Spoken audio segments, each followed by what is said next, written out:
Welcome to Daily Confidence for Entrepreneurs. My name is Mostafa Hosseini, and in this episode, you will discover how to be confident on video, how to come up with unlimited content ideas, and how to produce them, and how the big mistakes to avoid in your videos.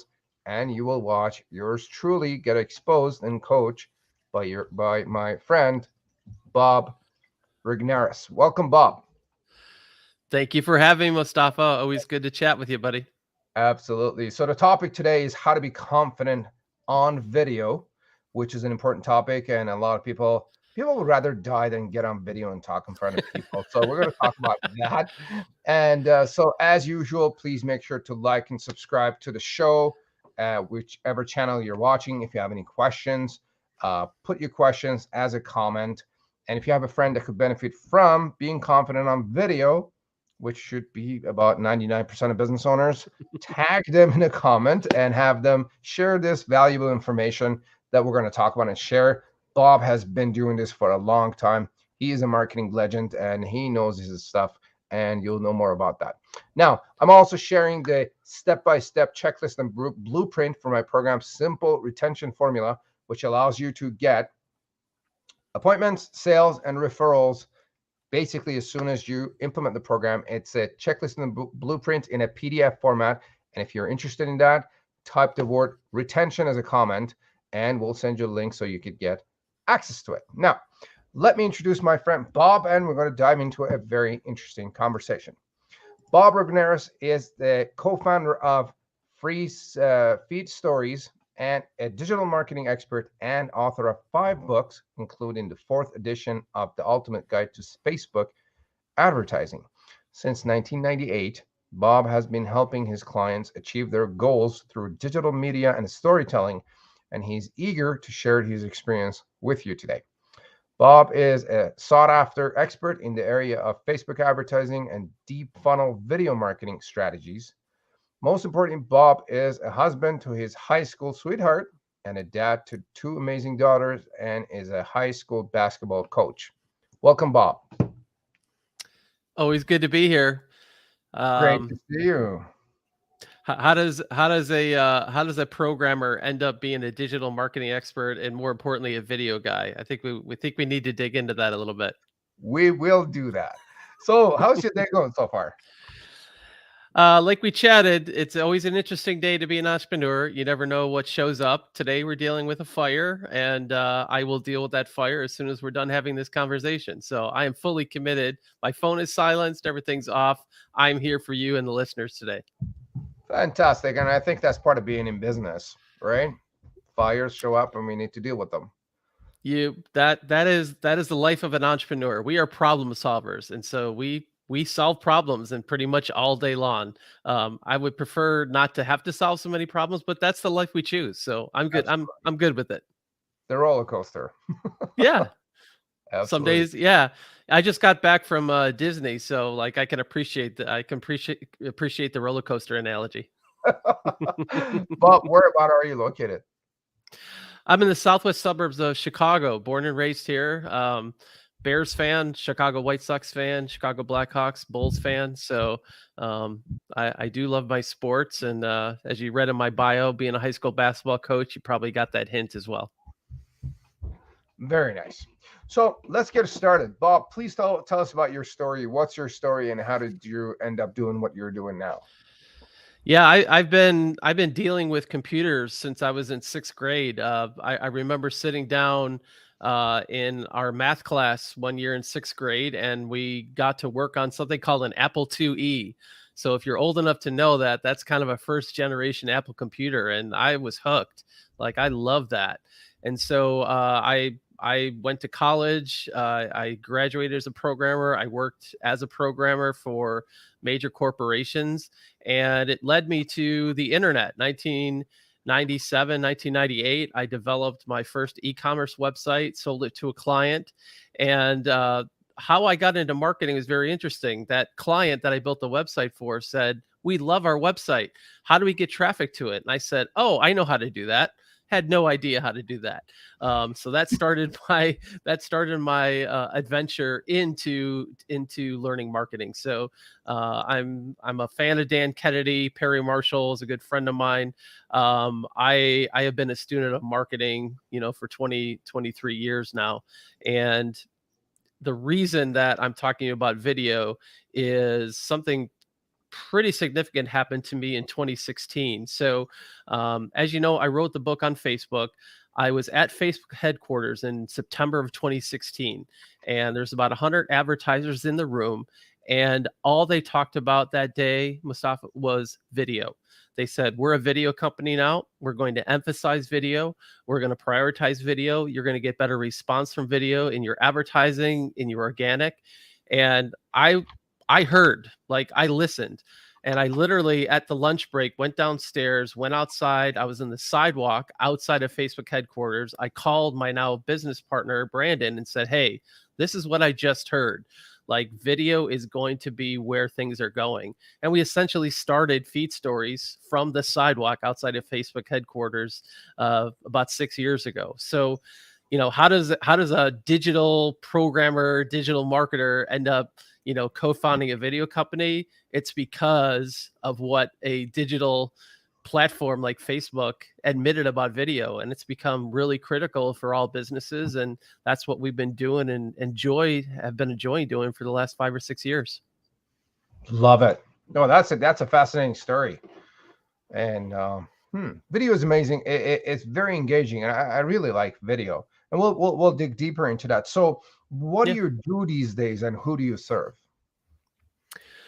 It's interesting. I talk with a lot of entrepreneurs. Like, I'm a high school basketball coach, but I'm also a business coach. I just do a ton of coaching in all aspects of my life. So I tend to give the advice, if you're kind of searching for something, like, go to a niche, right?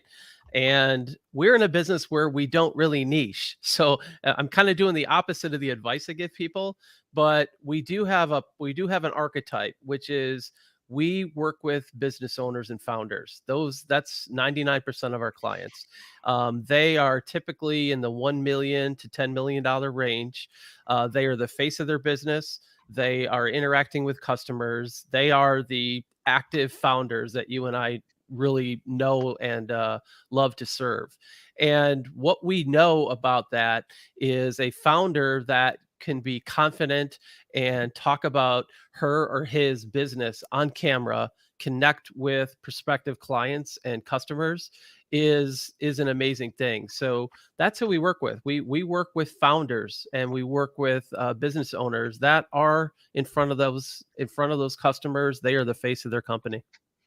Love it. So you work with $1 to $10 million businesses with the founder, who is the face of the business, and you help them, I guess, get more exposure, brand awareness, and the rest of it, right? Yeah, I mean, if you went down our client roster right now, you'd be like, what do they do? I mean, we work with mortgage brokers, we have dentists, we have functional medical doctors, we have tax strategists, we have hospitality companies, we have authors, we have speakers, we have consultants, we have coaches, we have somebody who is on who helps people work with cancer, like they're cancer patients. We just talked with that client this morning. We deal with all kinds of businesses, and that's kind of a key for us, which is, there's no business that video couldn't be integrated into that would make their sales conversion, that would make their connection with the marketplace more significant. Video is the way to do that. And we believe it's really important for you to communicate with customers in this particular format. Love it. Love it. So let's dive into sharing some tips and share. Would love to tap into your expertise. Sure. I've seen business owners that the moment you tell them you need to be on video, they freeze up and they forget their mother tongue, and everything they just freeze, right? What's the best way to build up the courage and the confidence to deal with this whole video thing? Because a lot of people are uncomfortable with it. Yeah, there's really kind of 3 big problems people have with video. Number one is they don't really know how to get it done. They don't know what to say when the camera turns on, and they don't know what to do with it when they're done. So let's break this down. Like, how do you actually get the courage to be on camera? Well, one thing that you and I do every single day is we talk business, right? We are interacting with prospects, we're interacting with customers. We have so much knowledge that just lives in our brain that we are completely unaware of how much we really know, where we actually take it for granted. So one of the things that we like to say is that if you spend the day talking about your expertise, you're interacting with your marketplace, you are going to be fine on video. So part of you being confident on video is just tapping into the fact that you know your business. Now, we're not going to put you on camera at our company if you're not clear about who you are and who you serve. That's why we don't deal with a lot of startups or people that really aren't ready yet, because when you're not clear about what you do and you're not really experienced, you're going to come off as that on camera. We like to say that video is a really powerful amplifier. So, we're talking into microphones right now. Like when you speak into that microphone and you're in a stadium, it blares it out, right? And it amplifies it. That's what video does. So video is going to amplify your confidence, or it's going to amplify your fear. And so part of being confident on camera is knowing what you know. Okay. Now, the other thing that sets people apart is that they believe that video has to be scripted. Mhm. And we are actually fighting mightily against that. We love to have conversations on camera. What you and I are doing, we're recording a podcast, but we're having a video conversation. Okay. We're looking at each other in the eye. We are communicating over video. Now, it just so happens that the camera is there, but really the camera doesn't exist if I'm focusing on you. So one of our tricks and one of the things that we do with all our clients is we have them talk to somebody off camera. And when you do that, you have a conversation with a person, and that other person, as we're talking, your energy, like you're helping me be available to you and to the audience. You're responding. There's nonverbal communication. Like right now, you're shaking your head, right? Your eyes get big, or like you are able to draw out of me. And what I'm doing is I'm communicating with you, and I'm not communicating with the camera. And that's one of the tricks that we employ with everybody. I mean, there are literally only a handful of videos in our library that have been scripted. The rest have all been conversations that our clients have had with somebody off camera. Absolutely. Love it. So a couple of things you mentioned that is worth repeating is um, you got to be interacting with your customers. And if you're interacting with your customers and presenting and showing what you do, then that's what you do naturally, right? Right. And you just show up on camera and you just share that, and it becomes more comfortable. And I love the fact that you mentioned that the camera becomes an amplifier. Either it amplifies your strength or your weakness, Yeah. and whichever it is, I think you got. I I think that exposure helps us improve either way.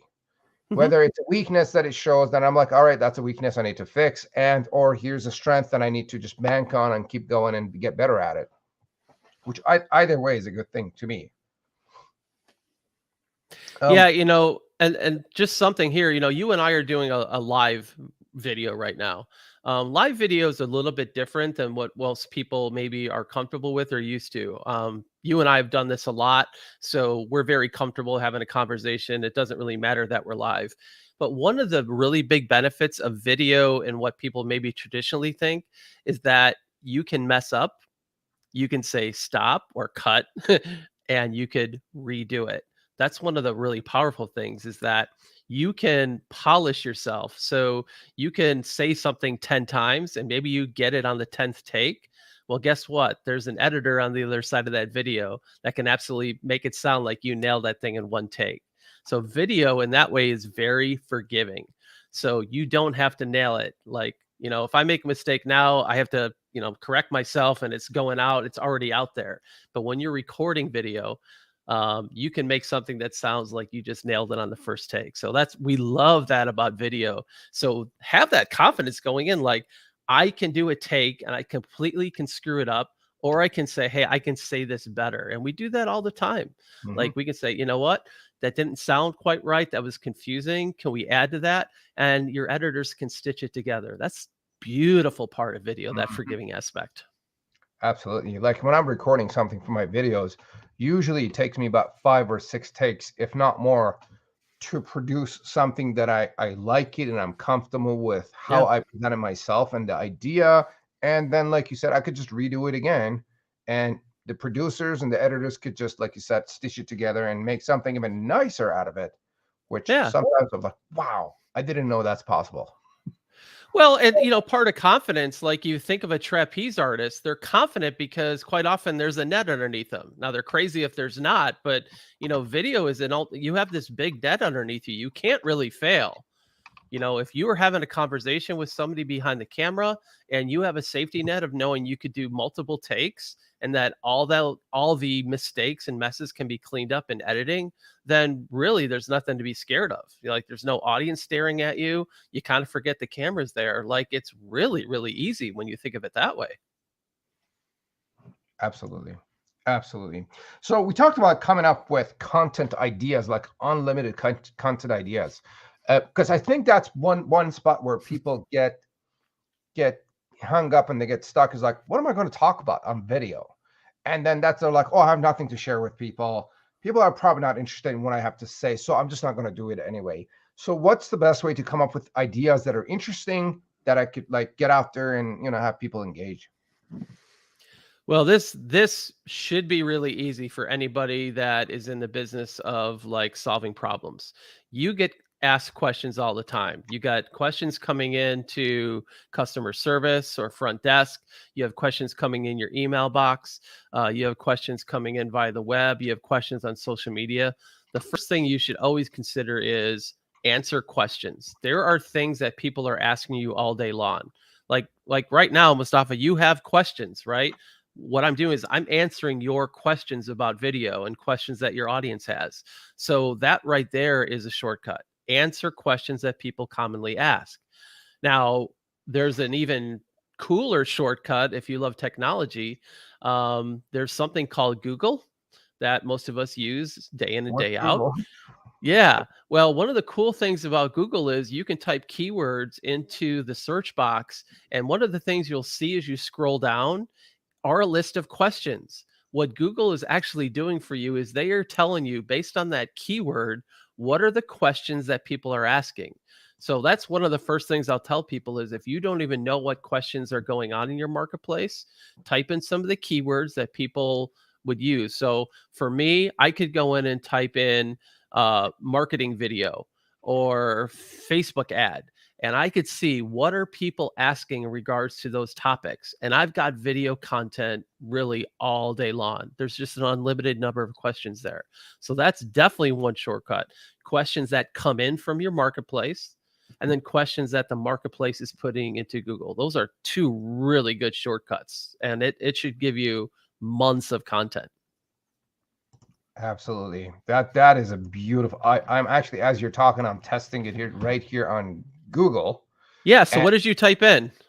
I just say big mistakes to avoid in your videos. That's what I searched. And the questions Okay. that uh, Google is suggesting is it says people also ask. That's a box, That's it. That's it. right? People also ask. And then here's a question. What should be avoided when making video? What mistakes should I avoid? Is it difficult to edit videos? Why does video editing take so long? And it gives you questions that you can now go out and answer on a video, on a blog, on audio, you name it. And then you could send it and answer those questions. And think of why that's important from an organic standpoint is that Google is telling you what people need to know. And when you give Google what people need to know, guess what they prioritize in their search results? Those questions. Exactly what they told you to write about. Exactly. They tell you exactly what to give them. Yeah. And then Feed the machine what it's asking for. love it. That was $1 million content advice there, Bob. Thanks for sharing that. So here's what you do, gang. Go on Google, think about the problems that people are having and questions or problems that they always raise and bring up. Then you go on Google, search for those keywords, and I came up with another idea that I'm going to try for my next episodes on the show. And that is, you know how in the beginning I said, in this episode, you're going to discover this, this, and that, right? I'm Yeah. actually going to put that on Google and get the most relevant question that Google is telling me people are searching for. Now, when we do the transcription of the show, this piece of content is going to be more relevant to what Google is telling me I should. Thank you for that. That was $1 million idea right there. You're welcome. Interesting. So there is like unlimited ideas there, gang. Like all the challenges, fears, frustrations that your people are experiencing, questions that they bring up on social media, on your customer service desk, things that they tell you when they tell you, you know what, they call you up, they're like, Mostafa, Bob, I'm having this issue this week, right? Yep. And then it could go out there and be like, here's an issue that you might be experiencing this week, and here's how we can help you fix it, or how to fix it, right? So there's just so many ideas there. Like you said, it's unlimited. Yeah, we have a lot of e-commerce and SaaS clients. So with an e-commerce, you're talking about a product. There's all kinds of questions that come into your customer service inbox, asking questions about, does the product do this? Does the product have this? Right? There's so many things that come in on a daily basis. You should have videos for all those different things that come in, right? And then you think with a SaaS company, does your software perform this? Does your software have this feature? I mean, you could literally go and do videos on each one of the features in your product. You could go through and do, scenarios with, it's just unlimited the stuff that you can do. That all gets picked up. If you put that on your YouTube channel, you put that on your website, all of that gets picked up organically. Then you share that on your LinkedIn, you share that on Facebook, you share it on Twitter. That's what you're doing. You're feeding the machines the content that they know that they want. This is all predicated on you being available to answer people's questions. If you get one thing out of this interview, it's about you it's about you answering people's questions. That's what the machines are prioritizing. So that's what we need to feed the machines back. Give them answers to people's questions. Love it. And the beauty of what you're suggesting here is that these are questions and stuff that you are answering on a daily basis anyway. You don't need a ton of confidence answering that question. It's like you could answer that question in your sleep, right? So yeah, absolutely. Love it. So let's move on to the next question, and that is, how do we get video done easily? Yeah, so we're demonstrating one of the ways that we have a lot of clients do video. They turn on StreamYard, they turn on Zoom, they have some sort of way to, like, we're creating live video. You're going to use this video in multiple ways. You're going to create clips of this. You're going to have the complete show, like it's on a YouTube channel, it's on your LinkedIn. This is one great way to do video is get on a tool like StreamYard and have a list of questions and get interviewed by somebody. That is one great way to do video. Now, the other thing that people should realize is you are literally walking around with the most powerful video camera that the world has ever known in your pocket.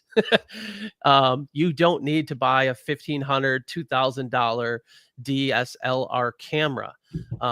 You literally are carrying around one of the most powerful video cameras ever to be produced. I'm not sure. I think I have an iPhone 12. But this iPhone, I believe, has a 4K camera on it. 4K. Mm-hmm. All right. You don't need to do 4K. 4K is 4 times bigger than 1080. 1080 is perfect for video, for web video. So, we're able to literally put that camera on and have this powerful video camera in front of us. So how do you do that effectively? Well, it takes a little bit getting used to doing like a live where you're just looking into a camera. So, going back to our shortcut, I would suggest, if you're kind of brand new to video, that you only do video where you are getting interviewed. Either the person is behind the camera holding it, right? Or you're doing something like you and I are doing right now. Always frame your videos in terms of questions and answers. And the more that you could look at the person and answer their question, the more confident you're going to be in camera. Now, you know that with anything, that as you do it more and more, you get practice, right? I'm a high school basketball coach. I deal with fundamentals. Like, we are doing things repetitively over and over and over. As we do those skills, we develop that skill, we develop that talent, and we develop a level of comfort. So if you're not a good basketball handler, meaning you can't dribble the ball really confidently, if you dribble the ball and do drills every day, by the end of the season, you're going to be more confident and better at that skill. Well, the Hmm. same thing applies to video. The more you do video, the more you're going to be comfortable, the better at it you're going to be. Now, if 100%. we went and looked at some of your first couple episodes, you probably are like, "Ugh, I was terrible. I was a terrible interviewer. The quality wasn't good. The interviews were awkward." But now you've done dozens, hundreds of these. Like, you're really good at it now, and you're confident at it, and you create really good content. So that to me is the way you go. You either use your webcam like you and I do, or you have somebody that you trust take your powerful video camera. Get yourself a tripod off of Amazon for $15, set that thing up, and have them start and stop the camera and talk to them. Have them ask you the questions and you answer them. All right. That's, to me, the easiest way for you to get this thing done. You do not need an expensive studio. You do not need an expensive camera. That's not what this is about. Now, once you get to the point where you're somebody like a Gary V, right? Like, you have this level of expectation. You can step up the professionalism. You could step up those things, right? But you don't need to do that. People don't really desire that. Like, video quality, you know, I'm not a technical person, but I know as long as your video is lit well and the sound is good, it's good enough. Don't obsess over the perfection of the technical quality of your video. Now, when you hire us, we're going to make sure it looks good. It's going to be very professional, but you don't need to obsess over the technical aspects of it. If that's what's holding you back, throw that aside. You don't need to do that. The expectations people have significantly have dropped even during COVID. Like, we're all used to Zoom video, right? All they care about is, can I hear you? Can I see you? And are you answering my question? It's the content that is most important. That's what you really want to focus in on. Absolutely. 100%. Um, I see people, like you said, they get hung up on this whole tech aspects of things. Hmm. Like, I need a $2,000 or $20,000 studio, and I need to do yada yada yada. What do you say about making a video more effective? Like, you're now sitting in your office. You don't have like Yeah. some professional CNN looking background. You're No. sitting in your office and talking, and I think that's all that matters. Can you talk about how we make a video more effective, so we're more focused on the effectiveness of the video and not what's on my background? Yeah, I mean, you're using a virtual background, correct? You Right. don't have a brick wall behind you. Okay. No. For all I know, you could have this complete mess behind you, right? So I don't use virtual backgrounds, and we don't use those too much for our clients, but it's a really effective way to kind of hide what's behind you, right? It's not distracting. Pick something that works. Now, my background is kind of staged, and I have a very plain background on purpose. I've got my book up there. I've got pictures of my family. I've got a couple pieces of memorabilia. It's very simple. It's not distracting. It's very subtle. So, you want to make sure that you're in a place that people aren't focusing on your background.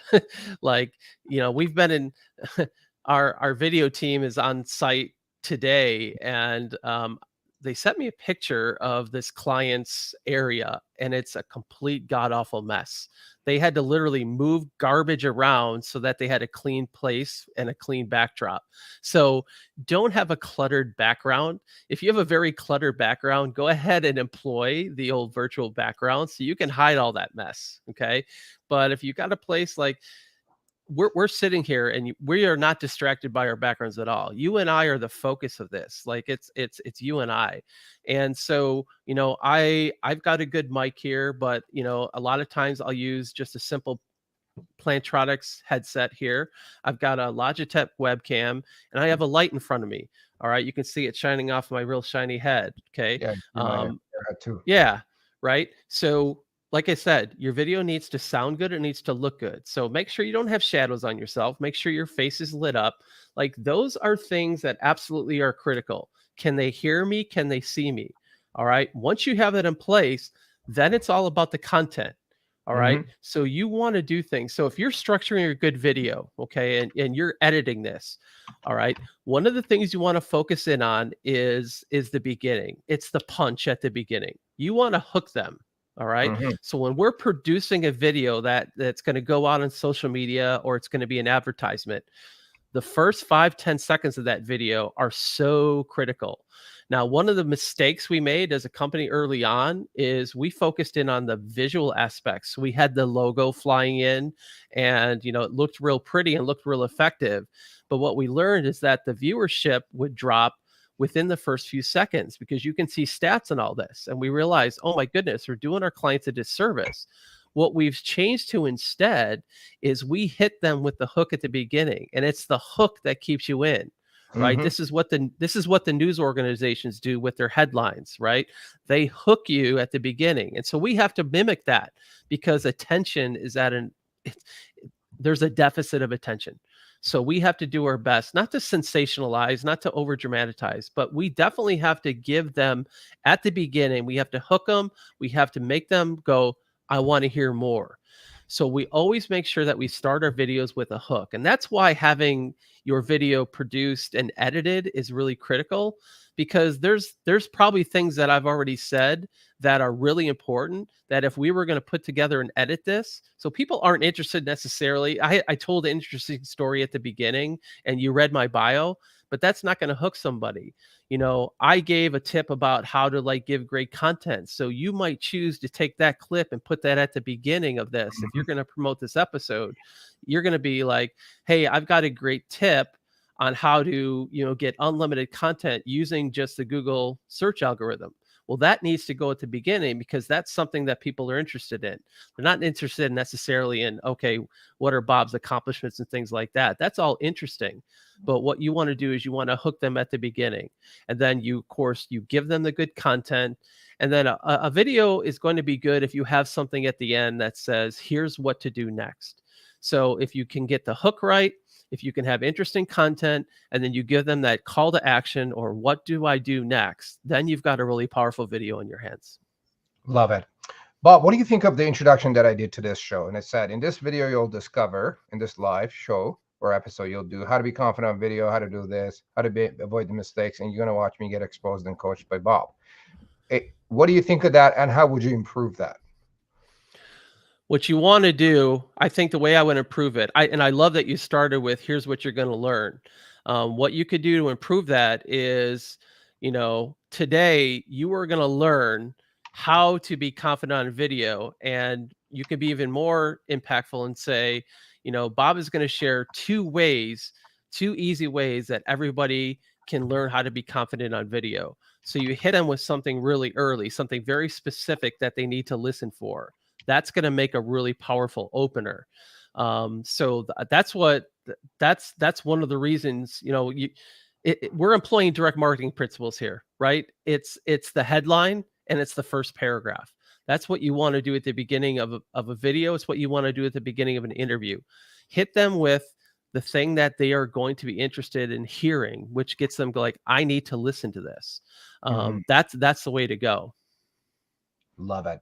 So make it more compelling, give them something to look for. Here's a couple of things that we're going to talk about. Make sure you stay tuned. And yeah, so, gang, if you're watching as he's teaching this, what I used to do, like Bob was saying, this is episode 88. You got to watch the first 10 or 20 episodes that I've done. It's like day and night difference. And like you said, it's repetition to build the confidence and become better at it. And I'm learning new things almost every week. So in the beginning, we'll be like, oh, you got to really listen to this podcast and it's amazing. Here's who I am and how amazing I am. Download this and that. And then people would start, but they don't care about how awesome I am. They're there to, I guess, listen and get value and learn some insights and tips about their problems, right? So as soon as we switch to, here's what you're going to learn, and at the very first thing comes out of my mouth, our viewership and the time length, average time length, I don't know what the KPI for that is, it just went up. Because it just became more interesting, and we made it more about them and not about me. I was Yeah. self-centered in the beginning. Yeah. And that, boy, I mean, you really touched on something there too, and that is, you know, what we don't like to produce are what we call marketing narcissist videos, where it's like, hey, it's all about me. One of the things that you should always have in mind is it's always about the person who is watching. So one of our tricks, I guess I call it a trick, it's one of our methods, is we get our clients talking about how they've transformed their clients' lives. That is one very powerful video you can do, and you could do if you've been in business a long time, you could go through and without violating privacy, whatever, but you could say, hey, I've got this client who's in the food industry, and they serve this type of client, and just tell a story about how you transform their life. Especially if you're in that personal service type business, or you have a product that helps. Like, if you could focus in on how your product, how your service transforms people's lives, and tell it from that aspect, then you become the vessel that they're hearing about this through. And it's not about you. You get the spotlight. It's shown on you, but you're highlighting the transformation, and that's what people are after, right? Ultimately, one of the things that maybe you kind of picked up is that the clients we work with are in the process of transforming people's lives. Now, it may be in small ways, it may be in significant ways, but one of the things you would find in common with all our clients is that they have customers that have transformational stories. And so one of the best ways for you to feature yourself on video is to talk about how you transform people's lives without bragging, right? It's not bragging if you're just telling somebody else's story. So that's a very powerful way for you to produce video and talk about how awesome you are without being bragging. Right. So how would you formulate, say, the headline of that video? What would that look like? Okay. So let me Give me one of your well, examples. yeah, I'm gonna give you an example. So we've got this dental client. He's in Canada, and so one of the videos we created is, he talked about a woman who actually so the story was that she was actually glad the pandemic happened, because she got to wear a mask in public. All right. She was afraid to show off she would actually stay home because she was afraid to smile in public. So he told the story about this woman. I obviously I don't remember her name, but that she actually enjoyed going out during the pandemic. She had the mask on, and she got the courage to come in. She saw actually one of his videos on Facebook and saw, like, you seem like a friendly person. You seem like you were empathetic to me. So she came in, she saw one of the videos that we did for him on Facebook. She came in and said, I've got confidence to go out because people don't have to look at my mouth. But he told the story of how, over a period of 3 months, he was able to work with her. And, she actually then became like, hey, I want to show off my smile. She actually was able to do that. So all he did was tell that story, and there's a lot of lessons in that. But he told about how she was afraid to show her mouth off, and now she was actually waiting for the pandemic to end so that she could smile at more people in public. That's just one very simple example. Is it was about her story, and the expertise came through is that, hey, in 3 months, she had a really severe dental issue, but we were able to get her from, I'm glad to wear a mask, to I can't wait to take this mask off so I could show it off. And so what he was able to do was show off his expertise. Like, I fixed her smile. And you get that subconsciously, right? He didn't have to say, I fixed the smile. It's just, this is what we did, and this is how her life Hmm, changed. And that's how you do that, is you just talk about that transformation. love it. It's kind of like how to go from a smile shame to a confident smile. Here's a Yeah. transfer. Now, yeah, you put that in an ad, right? You're kind of bragging about your work, but now you turn that to a story, and you have a person, right? And you actually have a picture of her in that video. like she's smiling on camera. That's so powerful. Absolutely. Absolutely. And people love that. People love. Here's what I love. One of the things that I do for fun. There are videos on YouTube of these detail shops, car detail shops, and they bring in this nasty, dirty, filthy vehicle, and they transform it from a filthy, nasty vehicle into a shiny, good-looking vehicle. And I love the transformation. Awesome. Like, if there's a way for you to do that, and I'm trying to figure out how I could do it for what I do.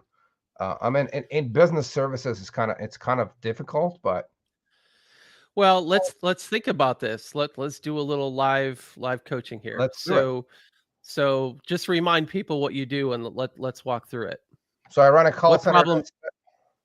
Sure, I run a call center that specializes in customer retention and follow-ups.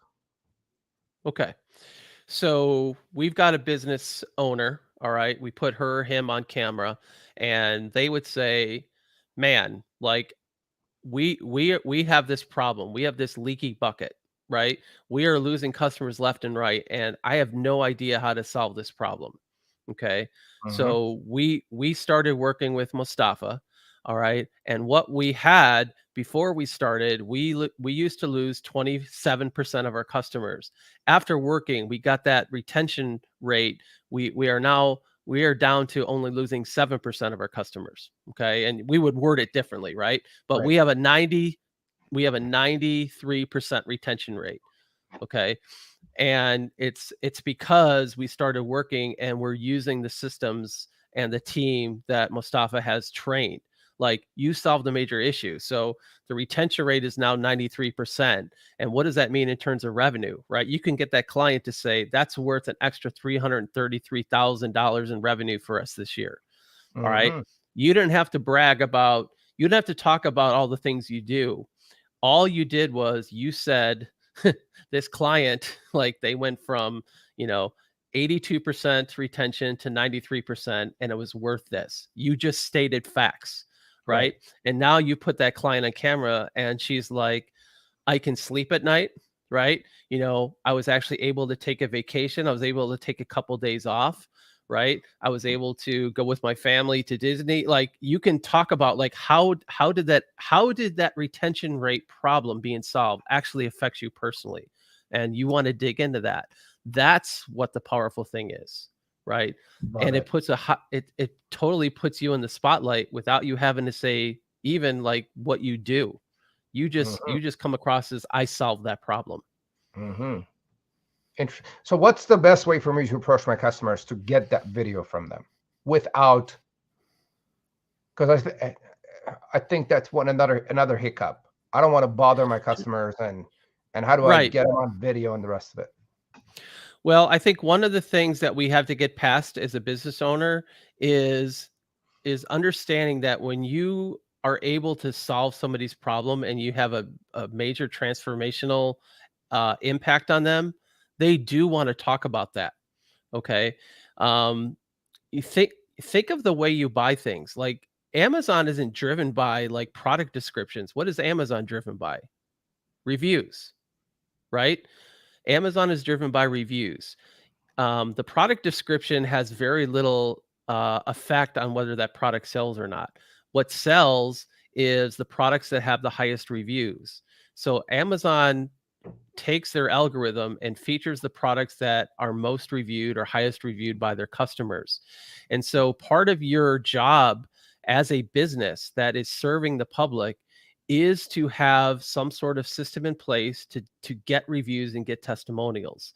Mhm. So what people need to understand is that most customers will be willing to at least give you a review or testimonial, but will also be willing to get on camera with you if you make it easy.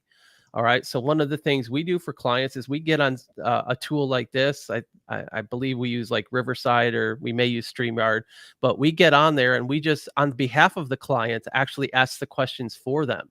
So you don't even have to be the person asking the question. Have somebody, like an interested third party, and they're able to talk a lot more freely and very honestly about how you help. But most of it is just, you just need to ask. And if you have done right by somebody and their life is positively changed, they do want to tell others about you. And Hmm. so it's just a matter of you asking them. Love it. Um, so I think that the approach to have someone else reach out and get videos and testimonials and stuff from your customers is a much easier way, and it would be less confrontational because now I don't have to go to my customers and say, hey, can you share a video about how awesome I am? But if, say, a team member does it, or another company or third party comes in and say, hey, like you said, we work with Mostafa and we're trying to help him grow his business, would you be open to share a video about your experience? Then it's going to be a lot easier, like you said. The time to ask for a testimonial is the time in which they're the most satisfied, which is generally when they reach out to you in some way, or when the service is like performed. So we have a client who's a roofing contractor, and so they have a process in place that literally when they finish the job and they're looking at the roof and they reviewed and the customer's like, yes, everything went well, you left my yard clean, the roof looks great, hey, would you mind doing a quick testimonial for us? Most people will say absolutely. Right? You make it that easy, so the time to ask for those things is when they're most satisfied. Now if you come back to them 6 months later, you're probably not going to get them on camera. So the time to ask for it is when they're most satisfied with what you're doing. So, if you have, let's say, a check-in call with your client, and they say, "Oh man, we had a great month. We our retention rate was as high as it's ever been," and in that call, you could say, "That is fantastic. We love having you as a client. Would you mind sharing that story on camera with one of our people?" Most of the time, they're going to say, "Absolutely." Hmm. So you always ask when they've expressed that satisfaction to you, or like right after you deliver the service. Those are the times to ask for those things, when they're most receptive to doing Love it, Bob. You literally read my mind about my questions. it. and and I've had that experience as well. Like when you said exactly, like when we deliver the service and they're happy and they're high on their emotions about the satisfaction and the rest of it, that's the time to ask for a testimonial. Like you said, I've done it even as short as a month later. They Mhm. forgot about the whole experience. The emotion is gone, and now Right. it's too late. Now you have to convince them. They have to remember what happened. And but when they're happy and hot on the transformation, that's, like you said, is the best time too. Yep. What tips do you have for? Do you guys do long format videos? Yeah, so it's very interesting. I have a general rule with video length. So Okay. it depends on your relationship. So somebody you don't know, so we'll say this is top of funnel cold traffic, you generally want to have a shorter video. All right. Hmm. When they've moved into the middle of the funnel and you're in that nurturing process, that relationship building process, you have the grace to go a little bit longer. Once they've kind of reached the bottom of the funnel or they become customers, then long form video is absolutely acceptable, right? So you think about this in terms of the podcast world. We're going to do about an hour show here. Um, if we were going to go out to a cold audience, we would probably take a 2 minute, 1 minute clip of this interview, and we would say, like, it would be, Bob talking about how to get great testimonials, right? We'd have something around that would go to cold traffic. And then what you would do is you invite them in to the extended version of that, right? Maybe we spent 5 or 10 minutes talking about that. You would do a 5 or 10 minute video because that topic interested them. Now, people who are fans of yours, right? They are here to listen. They listen to and watch all your interviews, right? Now they're willing to sit down and say, we know that you ask good questions. We know that you have good guests. We're going to sit down and watch your hour interview. So your relationship, the strength of your relationship, the stronger and tighter the relationship, the longer video that you can use. That's not a hard and fast rule, but it's a general rule that we tend to follow and have had success with.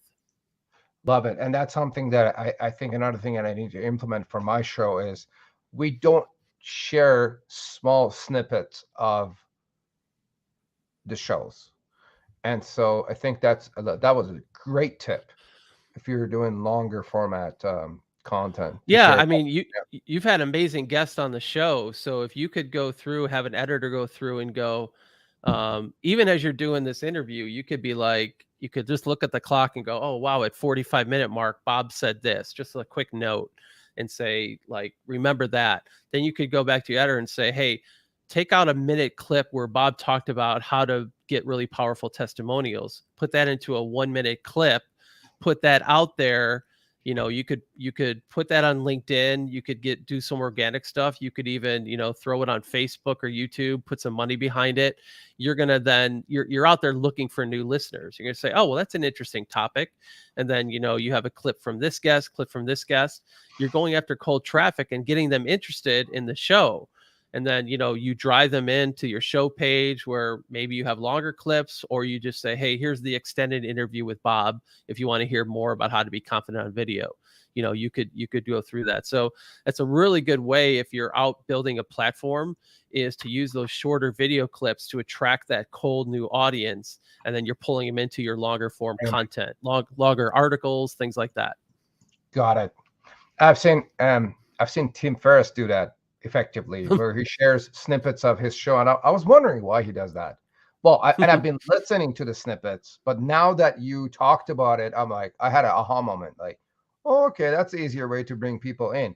And like, we got 88 hours of content from the show alone that we could put out there, and we've got hours and hours of content from my workshops that I could create snippets from and put it out there. It's kind of like the previews, right? It's the trailer, right? You see the movie trailer and decide, do I want to watch the whole movie, right? Maybe it's a show so think of like Jimmy Fallon or Jimmy Kimmel, right? What do you see if you watch network TV between like 7 and 10 p.m.? Like, they're showing you tonight on Jimmy, they give you this guest, this thing, and you make a decision. Oh, do I want to stay up for that? Do I want to DVR it? Right. That's what they're doing. Is they're like, you may be a fan of Jimmy Fallon, but you're not going to watch every Jimmy Fallon show. But you're like, oh, I got to be sure to catch that. Right. So you could do the same thing. You've got 88 different topics.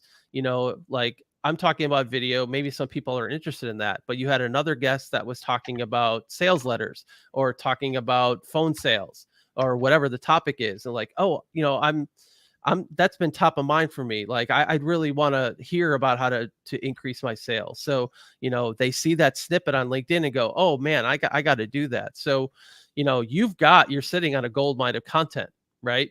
Like, you can leverage all this stuff that you used before and say, I've got this whole basically seminar, right? This hour talk with a sales expert. Like, here are 3 or 4 things that we could snip out of there that are really, really cool, that would get them to like, I want to learn more. Right. And that's like, hey, I watched that episode. And now the next time they see something like, oh, well, that was a really good interview. This is a really good show. Like, that's something else I'm interested in. So that's how you build up that following, is you share those tidbits, and that's what pulls them into your longer form content. Love it. Bob, do you mainly focus on Facebook, or do you deal with, say, YouTube and other platforms as well when it comes to video and advertising? Really interesting. So I'm a Facebook guy, right? I wrote the book. It's sitting behind me. But one of the things that we're the drum we're beating this year and going forward is video is platform agnostic. There has been a lot of upheaval in the paid advertising space, right? It's more difficult today to advertise on Facebook than it's ever been. It's expensive to advertise on YouTube and Facebook, right? There's a lot of things that are working against kind of the common advertiser. So we've actually spent a lot of time helping people say, like, look, you've got this video, right? How many ways can we slice this video up and use this video? So when you create a video, I want you thinking about, how can I add this to my platform so that people can find this? You're building up your organic reach. So we have people focusing on using video, certainly on a YouTube channel. You want to be repurposing it in your LinkedIn, Twitter, Facebook, Instagram feeds. Okay. Mm-hmm. You want to have it on your website. You want to take that video and transcribe it. You can turn that into blog posts. You could turn that into email content.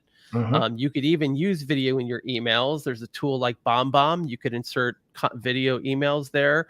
You could send them to a page, where the video lives. So we want people to be understanding that video is a tool to communicate with the marketplace, and the platform really doesn't matter.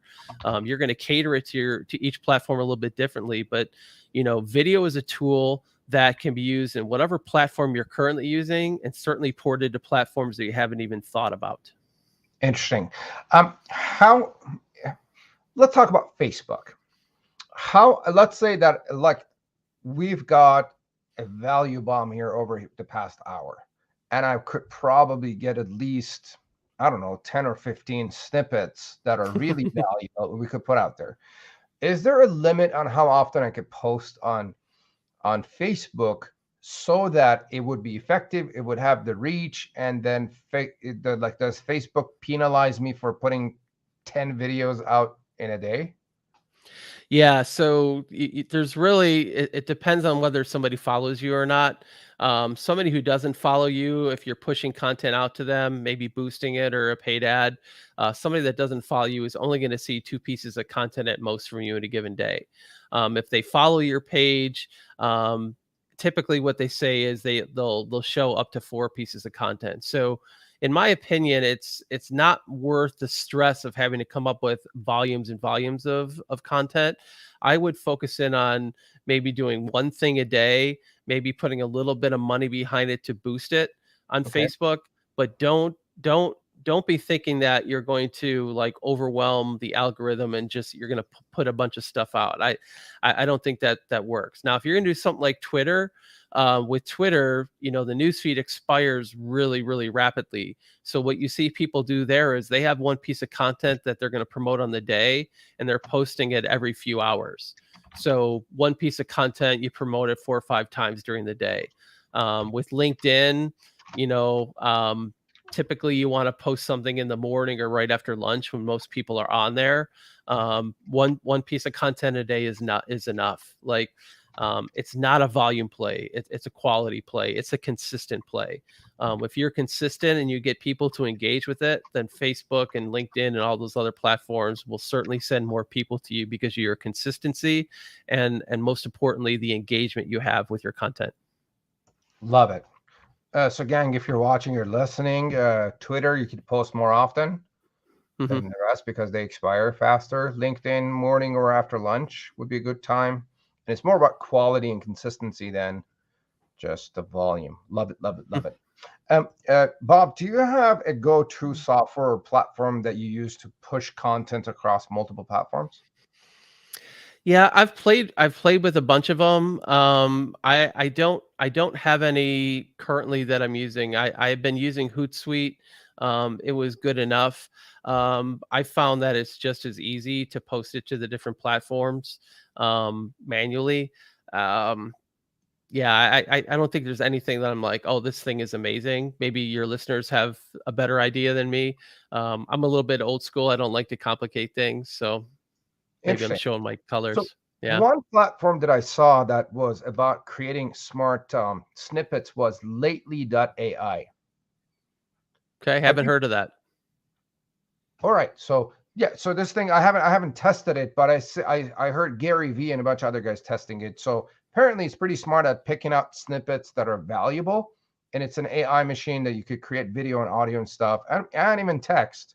I actually went through a little demo with them, but I haven't actually signed up for it to do it, and it's been on my list. So I was wondering what's that? Yeah. Lately.ai? Lately.ai. Interesting. Lately.ai. And Gary Vee actually promoted it or talked about it. I was like, actually, check it out. Anyway. Cool. So another question. How are you doing for time? We're good. Do you need to run or you're good for another few minutes? I'm good for another few minutes. Okay. So what's the best way to get views on video views on, say, Facebook or YouTube if your channel or videos are dead? If your videos or channel are dead. Like you're not getting enough views, because you see some people that are like getting, a ton of views, and you see some people, I don't know, some of my videos don't get a ton of views. So what's the best way for me to say get more viewership without spending money on ads and stuff? Okay. So just understand that content is a quality play, not a quantity play, but you do have to have some quantity because some things hit, most things don't. Okay. It's very much a like you put out 10 pieces and maybe one has, for whatever reason, gets people interested.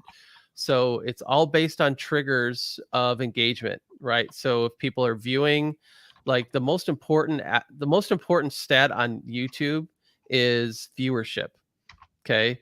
So if your video gets watched and it gets watched for a longer period of time, that is good for that piece of content. The likes and dislikes are important always, right? Same thing on Facebook, but it's really about, is this content fulfilling the engagement directive that all the social media channels are interested in? All they want is for people to stay on their platform, right? And so the way for that to happen is they need content that keeps their users engaged. So your whole goal is to create the most engaging content possible. Um, Make sure that your videos have great titles that really speak to the person watching. Make sure they have good descriptions. That's really key. Those are the things that are most important. Okay. Um, so you're just naturally going to have content that goes out there that you think is great that just is not going to get picked up. It's just the nature of the beast. So you just have to be consistent with it. And some things, like I said, um, hit early, right? They hit early, and then they go and they basically build from there. So I would say focus in on quality and focus on consistency, and expect that certain things are going to and certain things are going to take off. That's the way it is. Absolutely. So when I think a couple of things that I picked up was the consistency, the quality, the title, and engagement, Yep. which is important. Yep. And another piece that I think worth mentioning again is maybe 1 out of 10 or 1 out of 20 videos or contents that you're going to put out there is going to work and go viral and get a ton of videos. So the consistency play would become more important in that scenario where, if you're consistently putting content out every day or every week, eventually one of them or two of them or so many of them is going to get. I think the Yep. 80-20 rule applies there as well. Yeah, in some cases it's the 95-5 rule. Exactly. Yeah. Exactly. Now, Bob, could you please tell us about your gift for the audience and what they're going to get? Yeah. Thank you for posting that. So feedstories.com/CCM. We have a content creation masterclass. It's free. Just give us your name and email, and we'll have it to you instantly. It's we created a tool. So a number of years ago, we hosted a live workshop, and we needed to come up with a tool that will kind of help people take a piece of content and figure out how to use it in multiple ways. And so when you go to this page, you're going to be able to download a PDF of what we call the content creation matrix. And then we have a 45-minute class that shows you how to go through it and actually use it. It's really cool. And I will tell you right now that tool was developed in the shower. So like all your good ideas come like on airplanes and in showers when you like, that's for me, it's just really weird. So I was doing this class with Brandon. It was geared towards Facebook, but we wanted to spend a significant part of it talking about video content. And my mind is working on it, right? But I get away from my computer, I grab a shower, and it hits me like how to structure this thing. Like the content comes out. So I'm repeating it to myself in the shower and finishing as fast as I can. I called Brandon and I was like, hey, like I explained it to him, and he's a visual guy. He goes, got it. So all the words on there like came out of my head, and he put it together visually. I think it's a really cool tool. I don't know if you downloaded it, but we actually use that with our clients and people. It's one of the things they love is this tool that we give them that helps them do it. And we have a 45-minute training that kind of takes you through it. So we're really proud of that. So it's a great gift. If you're having trouble creating content, this is going to help you get over that hump really easily. Absolutely. Yeah, I did see that. The Matrix looks really good. And with the training that these guys are providing and sharing it with you for free, It's a no-brainer, gang. Go ahead and opt in and get access to this content creation masterclass. Because, like I mentioned in the beginning of this show, a lot of people get hung up on what I'm going to say and how I'm Mhm. going to say it, and they run out of ideas. But again, Bob and his team are sharing the content creation masterclass for free. You get instant access to it. Like you opt in Mhm. and boom, a thank you page. I did check that. Is the training. So go ahead and get it, and do reach out to Bob and tap into their expertise about video creation, about Facebook, and other stuff that these guys do. They've been at it for a long time. And as you can see, they know, and he knows what he's talking about. I mean, if he didn't know what he was talking about, he probably wouldn't be here on the show. And so, yeah, Bob, can I ask some personal questions real quick? Sure. Let's see how personal you get. Sure. What's a new thing you've tried recently? Big or small? It's recent enough. I'm really into golfing with my wife. Both of us are athletes, or we'll call it former athletes, right? We're in our 50s now. We're really competitive, so the pandemic provided a great opportunity for us to like take our take that to the next level. So we've been doing a lot of golfing. I had golfed maybe once or twice a year, if most, for most of my 20s, 30s, and 40s, and we really started to take it serious. So we're getting better at it.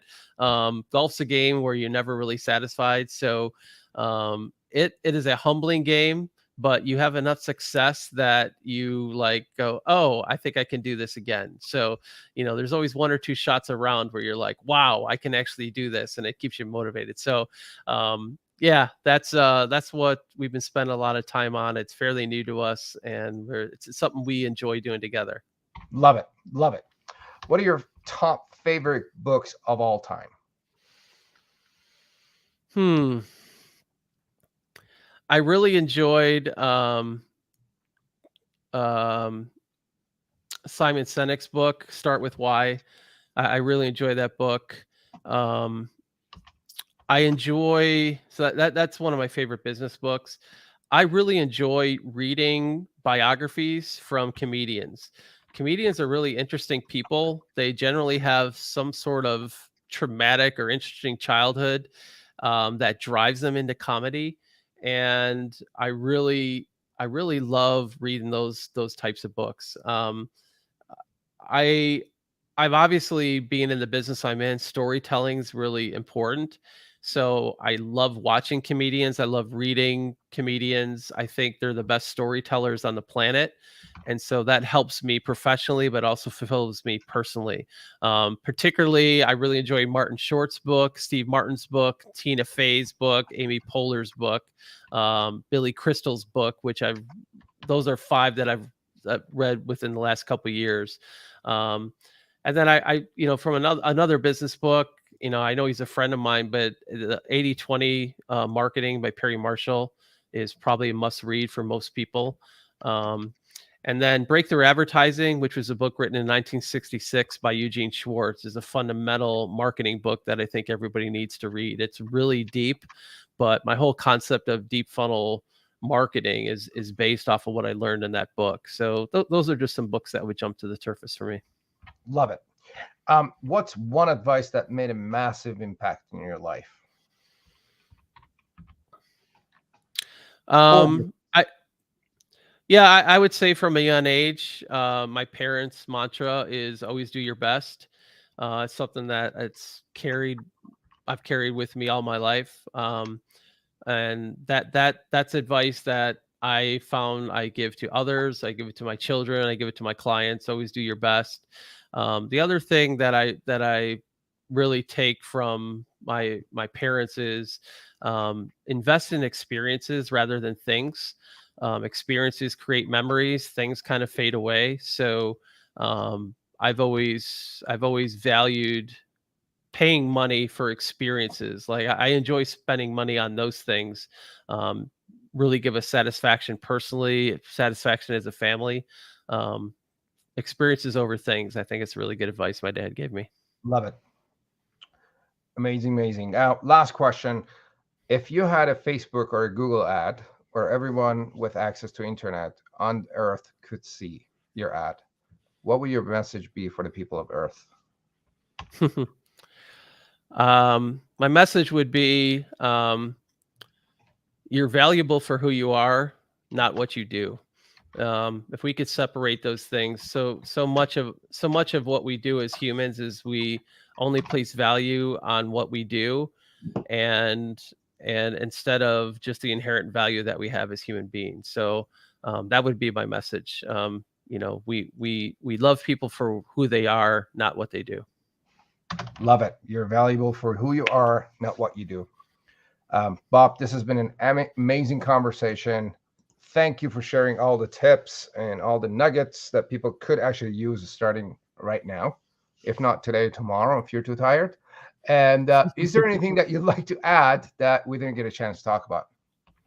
No, we covered a lot. You asked great questions, really insightful. Thank you for digging those things out of me. I just hope people were able to get some good ideas here, maybe be inspired to get on camera, get that confidence that they need. Video is just the way in this 21st century to connect with your marketplace. So my advice is just get out there and do it. Do your best. Fantastic. Thank you very much. Gang, as usual, if you're watching or listening, don't forget to subscribe to the channel or like the show on whichever platform you're watching. If you have any questions, post them as a comment and we'll get back to you. If you have a friend that could benefit, if you have a business owner friend and entrepreneur friend who could benefit from this conversation and the amazing nuggets that Bob shared, please share them, share the link with them and or tag them in a comment, and we will go from there. Thank you for joining us, and we'll see you on our next show. Bye now.